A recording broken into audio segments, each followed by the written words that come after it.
تحریک لبیک پاکستان کی جانب سے کراچی میں نکالا گیا مہنگائی مارچ کراچی ایئرپورٹ سے شروع ہو کر مختلف علاقوں سے ہوتا ہوا مزار قائد پر اختتام پذیر ہو گیا۔ مہنگائی مارچ کی قیادت تحریک لبیک پاکستان کے سربراہ حافظ سعد حسین رضوی کر رہے تھے، جبکہ ٹرک پر ان کے ہمراہ صوبہ سندھ سمیت پاکستان بھر کے قائدین موجود تھے۔ ہزاروں افراد پر مشتمل مہنگائی مارچ میں کارکنان سمیت بچوں اور بوڑھوں کی بڑی تعداد موجود تھی۔ کارکنان کی جانب سے شہر کے مختلف علاقوں اور مارچ کے روٹ پر شرکاء کے لیے استقبالیہ کیمپ بھی لگائے گئے۔ مہنگائی مارچ سے خطاب کرتے ہوئے تحریک لبیک پاکستان کے سربراہ حافظ سعد حسین رضوی کا کہنا تھا کہ موجودہ حکومت عوام سے کیے ہوئے اپنے وعدوں کو پورا کرنے میں مکمل طور پر ناکام ہو چکی ہے۔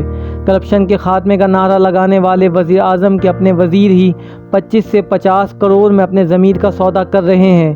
شوگر اور مہنگائی مافیا کے خلاف کارروائی کرنے کے بجائے ان کے ہیلی کاپٹر اور ATM کارڈ استعمال کیے جاتے رہے۔ کئی برسوں سے سندھ میں حکمرانی کرنے والی پاکستان پیپلز پارٹی کراچی اور سندھ کو صاف پانی تک نہ دے سکی، صوبے کو تباہی کے دہانے پر پہنچا کر عوام کو بیوقوف بنانے کے لیے اسلام آباد کی طرف مارچ کرنے نکل پڑتے ہیں۔ ان کا مزید کہنا تھا کہ اب ایک ہی طریقہ ہے ان چوروں اور لٹیروں سے اپنی جان چھڑانے کا کہ حضور کا دین تخت پر لایا جائے۔ تحریک لبیک پاکستان ہی وہ واحد جماعت ہے جس پر نہ تو کرپشن اور نہ ہی بیرونی طاقتوں سے رابطوں کے الزامات ہیں۔ یہ سب چور اکٹھے ہو کر الیکشن کی تیاری کر رہے ہیں، جبکہ ہم الیکشن کی تیاری کر چکے ہیں۔